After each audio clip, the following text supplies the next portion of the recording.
विश्वर भगवान की जय।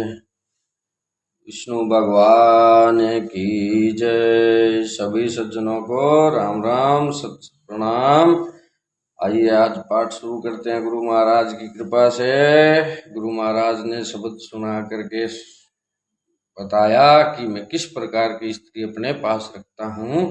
ओम मोरे सहजे सुंदर लोतर वाणी ऐसो भयो मन ज्ञानी। तैया सासू तैया मासू रखतू रयू हीरू नीरू ज्यूं कर देखू ज्ञान देसु भूला प्राणी कहे सो करनो अय माणो तत समाणो। अई आलो में पुरुष न लेना नारी सो दत्त सागर सो सुभ्यागत भवन वन बिखी लो जे आदि परम तत्वला दो जाके बाद विराम विरासो सुवासो ताने कोण कहिसी साहिल्या साधो। व्याख्या ओ मोरे सहजे सुंदर लोतर वाणी ऐसो भयो मन ज्ञानी। हे जिज्ञासु पुरुषो मुझ निर्विकार आत्मा के पास जो नित्य रहने वाली शांति है यही मेरी सुंदर स्त्री है। उसी परम शांति के द्वारा मैं उत्तम ज्ञानमयी वाणी बोलता हूँ। मैं स्वयं को ज्ञान स्वरूप हूँ।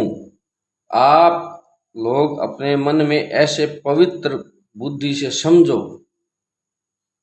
धैर्य जिसका पिता है, क्षमा जिसकी माता है, मनोनिग्रह भाई है, सत्य जिसका पुत्र है, दया जिसकी बहन है, शांति जिसकी पत्नी है, भूमि जिसकी शैया खाट चारपाई है, पूर्व पश्चिम आदि दिशा जिसके वस्त्र हैं, ज्ञान रूपी अमृत जिसका भोजन है। हे मित्र, इतने कुटुंबियों से संपन्न योगी को किससे भय हो सकता है। तैया सासू तैया मासू रक्तु रयु जितने श्वास शरीरों में चलते हैं उनमें रक्त मांस आदि प्राय समान ही है और सभी में रुयो परमात्मा का अंश जीवात्मा विराजमान रहती है। खीरू नीरू ज्यों कर देखूं ज्ञान देसु उनमें क्षीर नीर की तरह विकार दृष्टि को त्याग कर केवल ज्ञान दृष्टि से चैतन्य प्रकाश स्वरूप आत्मा को देखता हूँ। जिस प्रकार दूध पानी में मिला हुआ रहता है परंतु हंस विकार रूपी पानी को त्याग कर दूध पान कर लेता है, वैसे ही उत्तम पुरुष को सर्वत्र संसार में व्याप्त परमात्मा आत्मा के दर्शन करने चाहिए। भूला प्राणी कहे सो करो। हे ज्ञान मार्ग से बिछड़े हुए भूले प्राणियों, मैं जिस प्रकार की दिनचर्या तुम्हें बतलाता हूँ उसी के अनुसार तुम लोग करो। अय्य मानो तत्व समानो, यह सारा संसार मेरे तत्व स्वरूप में समाया हुआ है। अय्या लो मैं पुरुष न लेना नारी, इस प्रकार विचार दृष्टि से मैं न पुरुष हूँ न स्त्री हूँ, क्योंकि स्त्री पुरुष का भेद पंच भौतिक शरीर में रहता है, आत्मा में नहीं रहता। श्री जम्बेश्वर भगवान नित्य निरंतर आत्म ज्ञान की स्थिति में रहते हैं। दूसरा अर्थ यह भी है कि मैं पुरुष अथवा स्त्री किसी को अपने समीप सेवा आदि के लिए नहीं रखता। सोदत सागर सो सुभ्यागत, जो पुरुष मेरे समुद्र रूपी गंभीर अर्थ वाले वाक्यों की खोज करता है वही उत्तम पुरुष है। भवन भवन बिखियारी बिखियारी लो।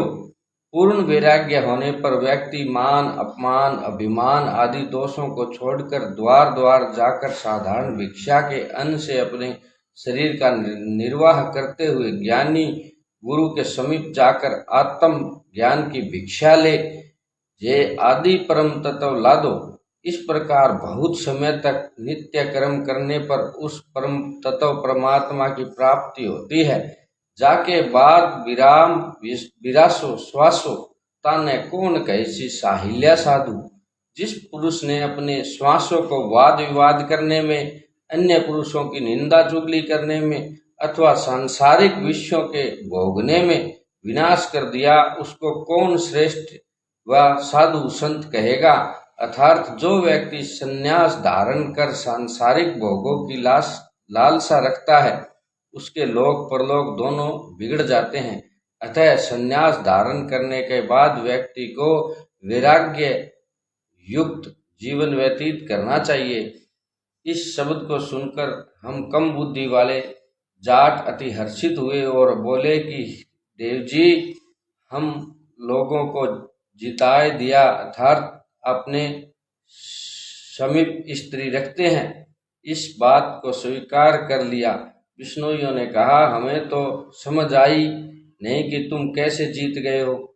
इसके उपरांत श्री जंबेश्वर भगवान ने पुनः विष्णुइयों को जाटों के सामने ही शब्द सुनाया कि जाट बहुत अज्ञानी होने के कारण भूले हुए हैं, जो शब्द कल पढ़ेंगे। बोलिए श्री गुरु जंबेश्वर भगवान की जय।